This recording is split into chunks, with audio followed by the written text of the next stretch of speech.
আমরা 5ই আগস্টের পর একটি নতুন বাংলাদেশ পেয়েছি। যেই বাংলাদেশ বিনির্মাণের জন্য আমার অনেক ভাইকে শহীদ হতে হয়েছে, ঠিক কিনা?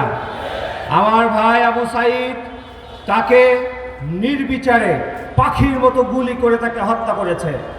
তার হাতে অস্ত্র ছিল না। আমার ভাই শহীদ মীর মাহফুজুর রহমান মুগ্ধ, সে এই আন্দোলনের সাথে অস্ত্র নিয়ে স্লোগান দিয়ে বিরোধিতা করেনি, সে শুধু আন্দোলনকারীদের পিপাসার্থ মানুষের পাশে পানি নিয়ে দাঁড়িয়েছিল, পানি বিতরণ করছিল।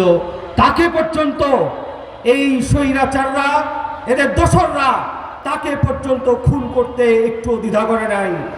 আমার ভাই শহীদ আহমেদ মাত্র 14 বছর বয়সী কিশোর, নরসিংদীতে ক্লাস 9-এর শিক্ষার্থী, ইসলামী ছাত্র আন্দোলন বাংলাদেশের সদস্য। তাকে বুলেটে বুলেটে বুলেটে তার বুক ঝাঁঝরা করে ফেলা হয়েছে। ভাইরা আমার, কেউ না বুঝলেও আমরা আপনার প্রয়োজন বুঝি, আর তাই তো অত্যাধুনিক ফিচার সম্বলিত বিভিন্ন সাইজ আর কালারের 250-টিরও বেশি ডিজাইন অপশন নিয়ে ওয়ালটন স্মার্ট ফ্রিজ বোঝে আপনার প্রয়োজন। আমার ভাই ইমদাদ চোখ হারিয়েছে, আমার ভাই আবু বকর হাত হারিয়েছে। হাত হারানো, চোখ হারানো, পা হারানো, এখনো আমার অনেক ভাইরা হাসপাতালের বিছানায় কাতরাচ্ছে। যেই মানুষগুলো, যেই ভাইরা জীবন দিয়েছে, রক্ত দিয়েছে, চোখ হারিয়েছে, হাত হারিয়েছে, পা হারিয়েছে, হাসপাতালে জীবন মৃত্যু সন্ধিক্ষণে যারা এখনো কাতরাচ্ছে, তাদের এই আত্মত্যাগ শুধুমাত্র একটি দলের পতনের পরবর্তী অন্য আরেকটি দলকে ক্ষমতায় বসানোর জন্য নয়। আমার এই সংগ্রাম, আমার এই আত্মত্যাগ হলো একটি উন্নয়নমুখী, একটি কল্যাণ রাষ্ট্র, মানুষের অধিকার সম্বলিত একটি বাংলাদেশ প্রতিষ্ঠার জন্য এই আত্মত্যাগ এবং কুরবানি।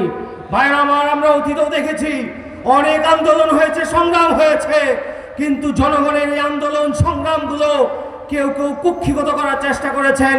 আমরা এখনো তার প্রবণতা লক্ষ্য করছি। এই আন্দোলন ছিল জনগণের, এই আন্দোলনে এই পুরো বাংলাদেশের প্রত্যেকজন নাগরিকের ছিল। এই আন্দোলনের সুফল বাংলাদেশের প্রত্যেকজন নাগরিক ভোগ করবে ইনশাআল্লাহ।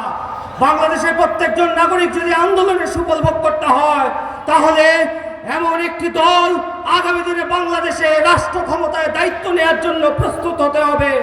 জনগণকে দায়িত্ব নিয়ে জনগণের সামনে এসে দাঁড়াতে হবে। যেই দলের হাতে, নেতাকর্মীদের হাতে বাংলাদেশ নিরাপদ, যাদের হাতে খুনের রক্ত নেই, যেই দলের নেতাকর্মীরা চাঁদাবাজি করে না, যেই দলের নেতাবাজিরা দখলবাজি করে না। প্রিয় ভাই আমার, ইসলামী আন্দোলন বাংলাদেশ তাদের এই রাজনৈতিক পথ চলায় একজন নেতা এমন নেই যার বিরুদ্ধে দুর্নীতির কোনো অভিযোগ রয়েছে, যার হাতে খুনের রক্ত রয়েছে।